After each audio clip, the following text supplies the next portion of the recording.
Lovebugs, and welcome back or welcome to your new favorite show. This is Dear X One Last Thing, the convenience stores of podcasts. You want to laugh? We have those episodes. You want to cry? Believe me, we have that too. You want to feel the shame, the anger, the embarrassment, the shock, hear the gossip? That's all in stock. Today's episode hit home for me. So much so that I took 2 weeks off in preparation of recording this, and there has been a number of both emotional and technological issues that have stood in the way, but finally, I'm here to present this very special episode to you. This is also episode 1 of season 4, which is quite exciting. I feel like we're starting it off with a bang. This Thursday, we're not talking about the heartbreak that comes from an ex-partner, an ex-boyfriend. We're talking about something much deeper, the heartbreak that comes from a parent, a father, more specifically.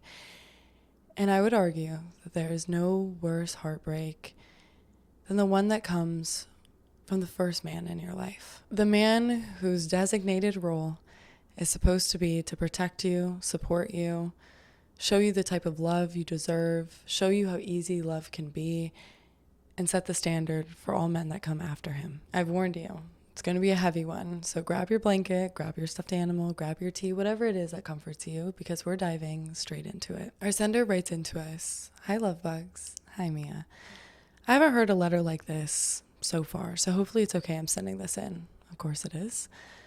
But I've done the therapy. I've had the conversations. I've done the shadow work, and yet it still feels like I can't quite move past it, and maybe I never will. Maybe that's just part of it, but trying this can't hurt. I'm 23. As you know, I'm writing a letter into my dad. And my dad, it's complicated. He wasn't terrible, and I mean that in the sense that he could have been much worse. I know that he loved me or loves me in his own way, but is it unfair to say that that's just not good enough?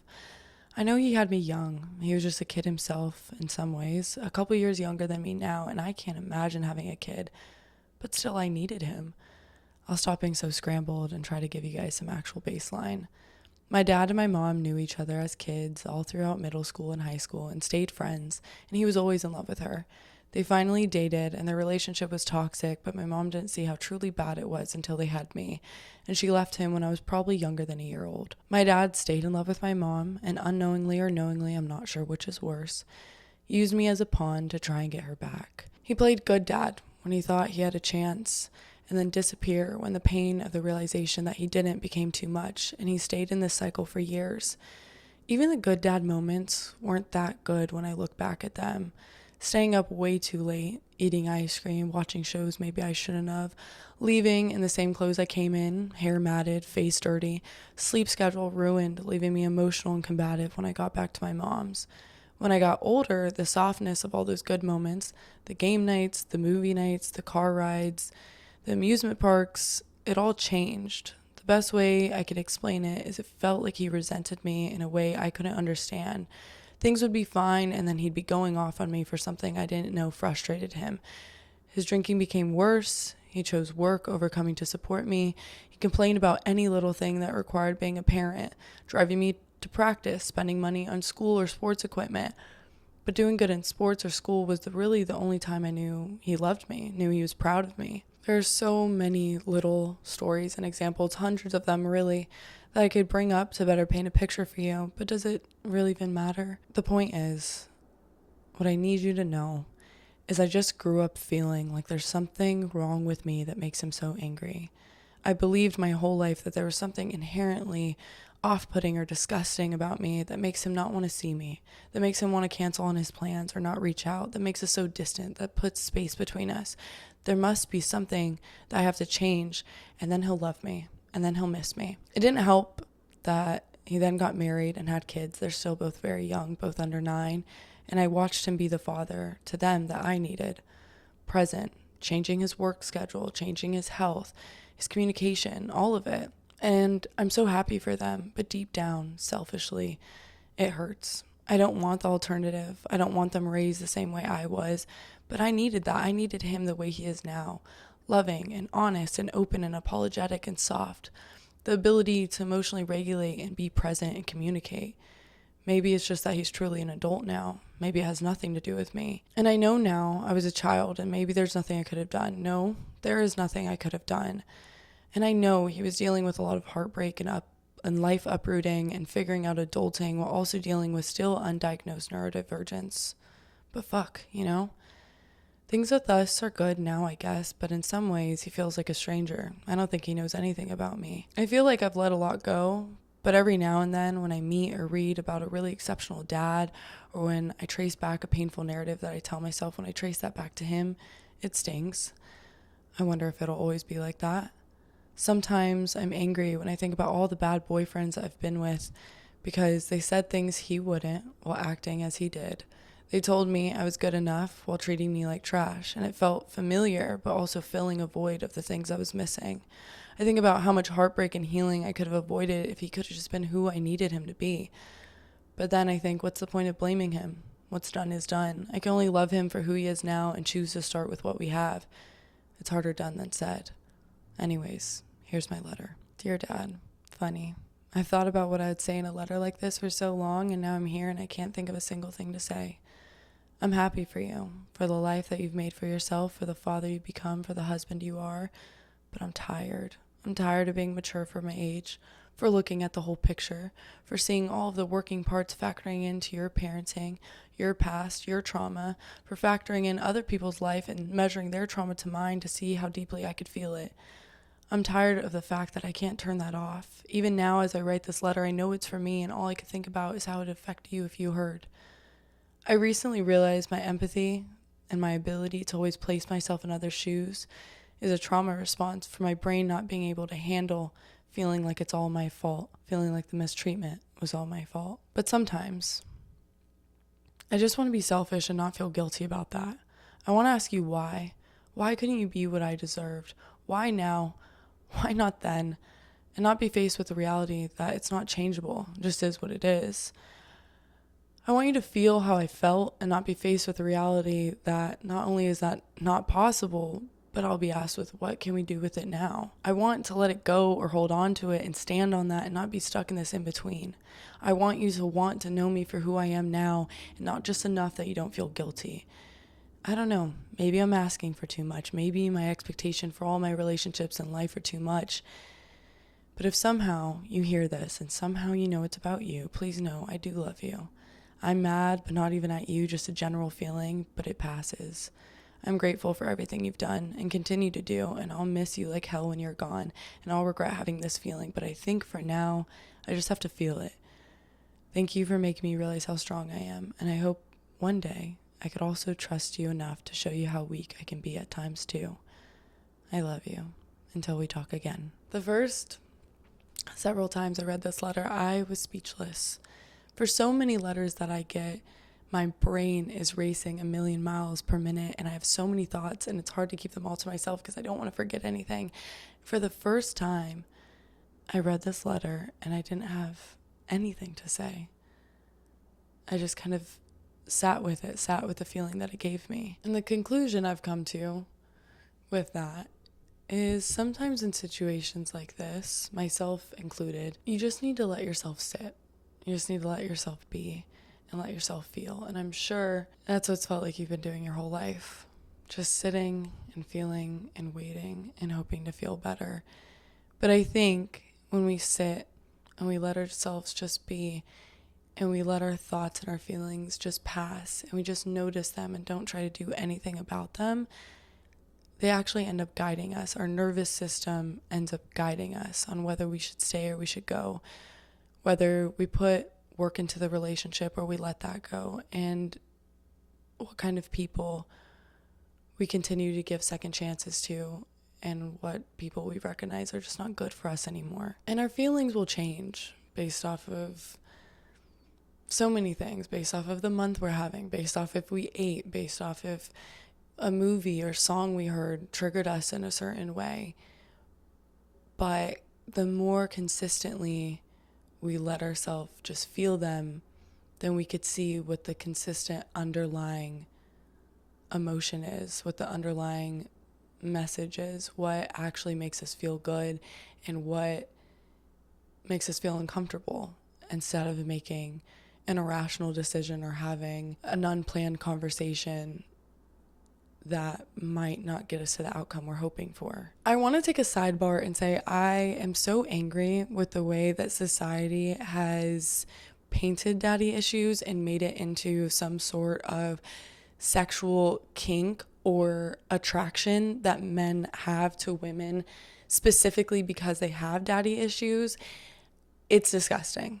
There is nothing sexy that comes with daddy issues. It really just irritates me because as somebody who has a father wound, you have to build your own foundation. You have to be your good example.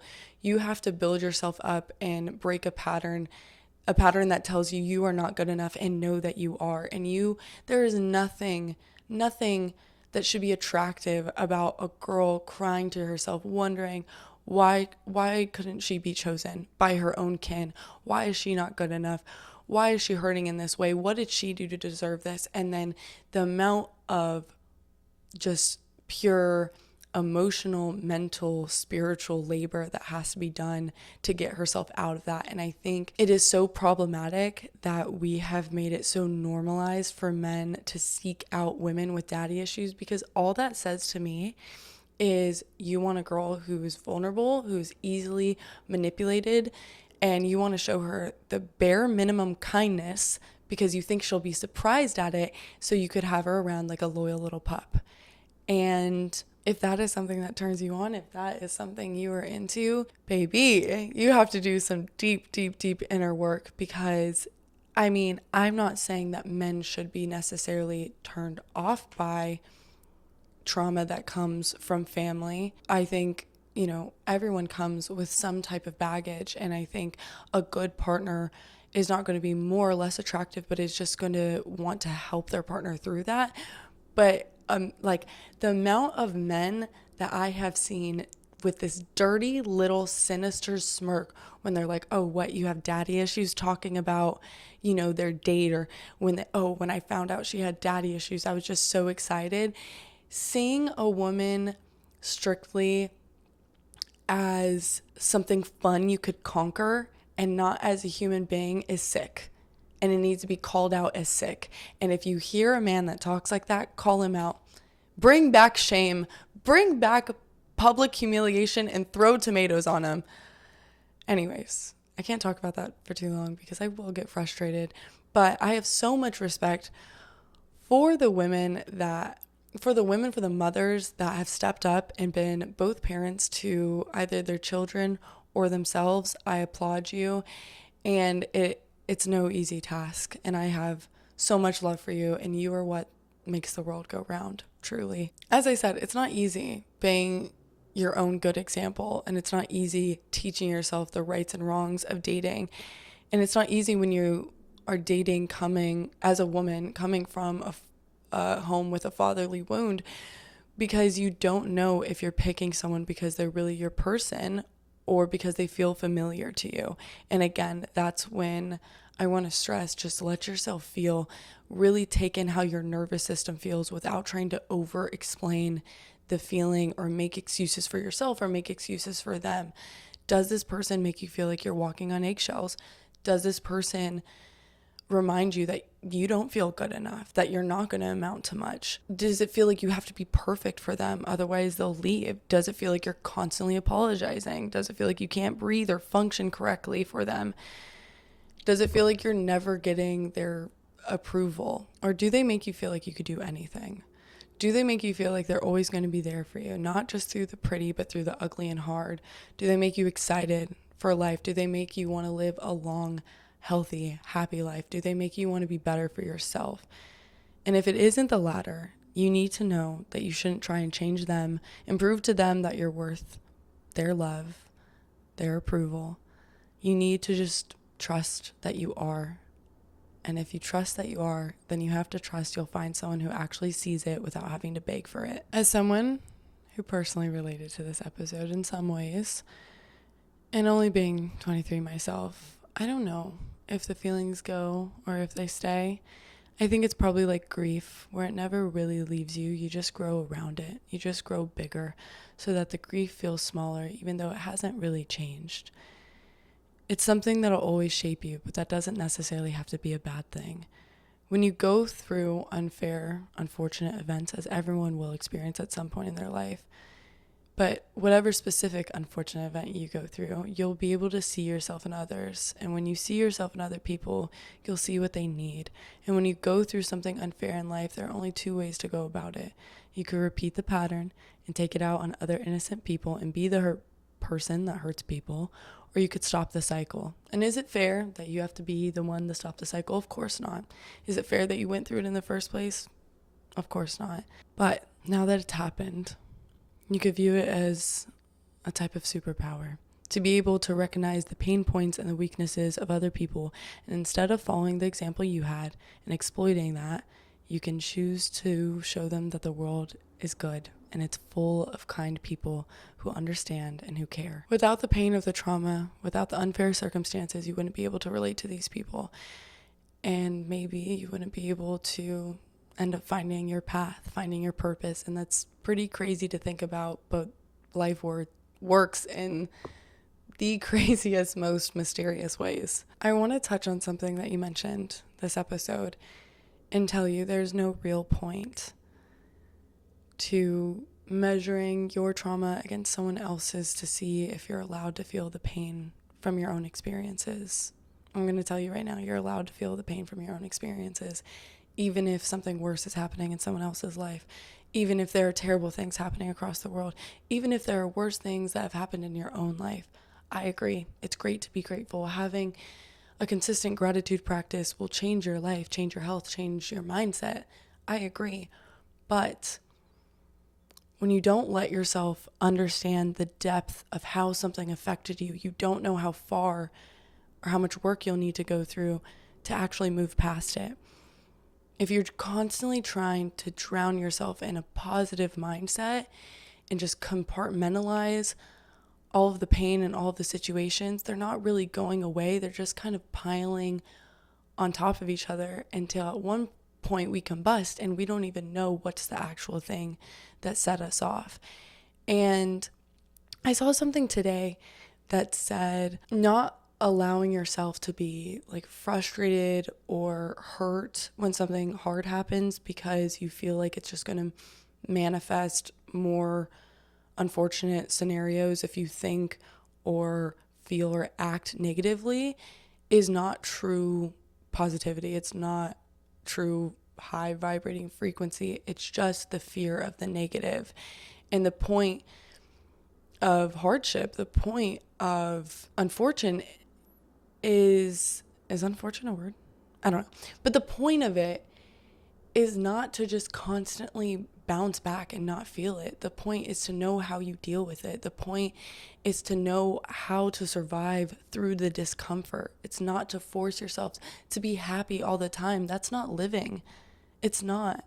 To be happy and positive and carefree all the time is not the point of life. It's not the point of healing. And anyone that has done a lot of therapy or mental work or shadow work, as you mentioned, will tell you that. When you're constantly looking for permission externally to feel happy or to feel bad, when you're constantly looking for validation that you did good or that you're allowed to hurt, you're not allowing yourself the space and time you need to figure out what you want. And it's just going to lead to a feeling of discomfort and feeling, because no one knows what you truly need except for you, and people can give you advice and you could bounce ideas off of them, but no one's truly going to know exactly what you need because you're the only you, and you're the only you that's ever going to be. So you owe it to yourself to be as much you as you can be. I do commend you for looking to others' hardships and being empathetic towards them. And I think that realizing everyone goes through something painful is valuable because it reminds you that you aren't alone. Even if someone's experiences don't perfectly mirror your own, the foundation, the emotional toll can be similar because everyone has felt pain, betrayal, embarrassment, or not good enough. And that connects us just as much as the good times do. and then it guides us. And when you understand that every person on this planet has gone through something or is going through something, then that means all the amazing people you see and know are just like you in some ways, and you're capable of amazing things too. The last thing I want to talk about is the part where you talked about whether to let go of the relationship, leave the pain in the past, or move forward with who you guys could be to each other now. And there's no right answer, which sucks. Everything is personal to you, as I just said. If you do choose to keep your distance, that's your choice. However, please know you are only 23 and you have lived so much life, but there's still so much life and time to see out. Is it fair that you have to look past the issues, be the bigger person, and try to teach him or show him how to communicate or love you? Of course not. Is it fair that you have to be the one to bring up the hard convos? No. But you have to decide if it's worth it, if what you could gain from the relationship is worth it. And if it is, what I'm about to say next is easier said than done and probably an unpopular opinion. But when he does things that upset you, I don't want you to sweep it under the rug. I don't want you to just let it pass, but also don't see it as a pattern.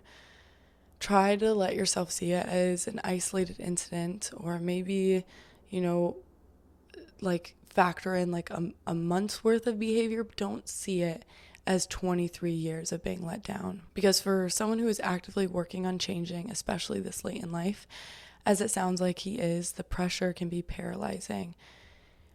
And what happens in a lot of adult relationships, and it's not completely the same because you were a child and he was a parent, but what happens as adults is sometimes you change roles and you kind of become the closed off, guarded person that keeps putting space between you guys where nothing is really good enough for you. And he feels like he's walking on eggshells, and you become the one that criticizes the way he did it and doesn't recognize the attempt at a closer relationship. And it's never going to be perfect. It's not going to make up for the past. It's just not. But when you show up as the family member, the friend, or member of society that you want to see, with all of that grace and forgiveness and understanding, love and kindness, you'll see it reflected back to you. You'll see that more people relax around you in your presence, and it creates not only a better, but a more honest relationship with more honest conversations. It's a fine line to walk, to try and look at an incident with this kind of tunnel vision, but also see the bigger picture to create boundaries that'll protect you and help the other person and help your guys' relationship. But that's when you allow yourself to take a step back, breathe, and feel. It'll take time, but all good things do. And actually, last thing, I had to do this in my own life, but so often we believe that the way that we love or communicate is the only way to do it. It's the right way to do it. If we are very open and verbal about what we think and how we feel, when others aren't, when they don't love us in that way, we feel like they don't care. If we're a big gift giver and someone never gives us gifts, we feel like we aren't seen. And that's just not true. People show their love in different ways, especially through different generations. And when we only judge their actions through our lens, we might be missing out on what's really there. I'm a very loud person with how I feel, with my emotions. I'm very, very expressive. I'm the person to write you a paragraph about how much I care about you. I will say I love you 1,000,000 times a day. I've always been that way. I hope to always be that way. But my dad is much, much quieter. When my dad says he loves me, he never puts the I in front of them. When we get off the phone, it's usually quite abrupt and I feel like he's hanging up in my face. After an argument or spat, there was never really a conversation of reassurance. And I used to always take that as him rushing to get away from me, or saying things only because he feels like he has to, or that he doesn't care about my feelings. But I thought about all the times I've been studying in my room, and he'll bring me a full plate of homemade food that he got out of bed just to make because he didn't hear me make myself dinner. Or after those arguments or spats, he'll take so much time to curate this like bowl of fruit that looks like art that I know took so much time to do, and he will do it and include a certain amount of fruit that he knows I like, or he'll like take the peel off of an apple because he knows I don't like eating that part, And I thought about the way that he'll record a voicemail anytime he's in the car and hears a song that reminds me of him, or reminds him of me. And I don't do any of those things for him. And I know if he were to view me through this lens, he would think I didn't love him at all. And I realized over time it was unfair of me to try and enforce my own expectations on how he should love me instead of just letting him be him. And there's always compromises that need to be made in a relationship, but you have to realize if you want the relationship, you're a part of those compromises too. I feel like I said, this episode hit so home for me in so many ways that I feel like it discombobulated me in a way that I needed. It made me reckon with my own understanding of what it means to be family, what it means to hold a relationship with your parents as an adult, what it means to let go, what it means to forgive. And I needed that. So thank you. I hope you could feel the love through this episode. I wish I could give you a hug now, every version of you, truly. And I want to say that there is a great possibility that your dad does know how special you are, how amazing you are, and just unfortunately has not been taught or has not learned how to show that. And I'm really sorry for what that's done to your relationship with him and with yourself. But I hope you can be the person that breaks that generational trauma, and I think truly that you will be. And I encourage you to believe in yourself and believe that you'll make the right decisions, that you'll know the right thing to do. Thank you so much for this letter and for trusting me with your story. If you aren't the sender and you're just a listener, not just a listener, you're more than just a listener, of course. But if you got this far, I hope this episode has expanded what you think you can write in about and has got your mind kind of working about if you could talk to anyone from your past, send a letter to them. Who would it be? What would you say? What would you want to hear? If you're interested in sending in a letter of your own, please visit the link in caption. It's also the link in the Instagram bio. If you like this episode, if you like me, please like, comment, share, subscribe, follow, all of the things. Until next Thursday, I love you guys so much. Love, your host, Mia Rose.